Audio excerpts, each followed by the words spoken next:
Good evening, and welcome to Wiretap, your primetime hit on who to add, who to stash, and how to win the waiver wire in Week 5. Let's get into it. Quarterbacks. Quarterback market's heating up. Jaxson Dart, still the top pickup. He's only rostered in about 20% of leagues, but now you're paying a real FAAB tax. The kid gives you rushing upside and legit QB1 weeks. Jake Browning's got the softer schedule, so he stays on the radar. Marcus Mariota, that's your emergency play if Javen Daniels can't go. But the headline here, it's Dart. Don't overthink it. Running backs. Running backs always decide waiver season, and this week is no different. Joquavius DeQuain Marks, aka Woody Marks, his usage has exploded, and that backfield, pretty much his now. Kenneth Gainwell, quietly, flex safe, steady touches you can trust. And Justice Hill, carving out red zone looks, which is always gold for depth. Bottom line, Marks is the swing that can flip your roster. The others are stabilizers, but Marks is the one you go big on. All right, we've covered the quarterbacks and running backs. But before we hit the wideouts, let's take a look at the tight ends, the defenses, and we'll even settle that who am I from earlier in the day. Tight ends. Usually a weekly headache, but this week we've got some interesting names. 1. Darren Waller. Miami needs pass catchers with Hill out, and Waller slides right in as the number 2 target. 2. Brenton Strange. Athletic upside, usage is climbing, worth a stash before the breakout. 3.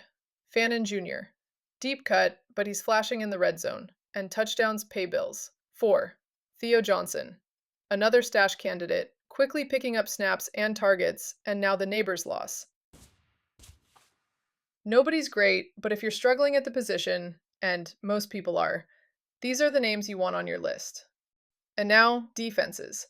You know the motto, we don't pay for the D, but streaming wins weeks, and here are 3 plays I like. 1. Jaguars. Ball-hawking defense with a cupcake matchup. 2. Colts. Pressure up front and opportunistic secondary. 3. Rams. Underrated unit with 2 soft matchups ahead. Don't get stuck. Stream, grab your points, and keep it moving. And finally, time for the Who Am I reveal we teased on Gridiron Gossip. The clues were 97% snap share, 100% route participation, nearly a fantasy point per target, 24% target share. A lot of guesses came in. George Pickens, Jamar Chase, but the real answer, Wan'Dale Robinson.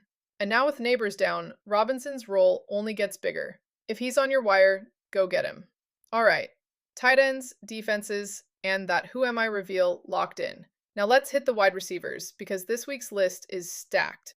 Here's who matters. Quentin Johnston finally delivered, nearly 20 fantasy points and looking like the Chargers' top WR in action. Emeka Egbuka put up a strong 19-plus outing and is climbing fast in target share. And Keon Coleman is showing he's more than just a stash. Usage is up and the production is following.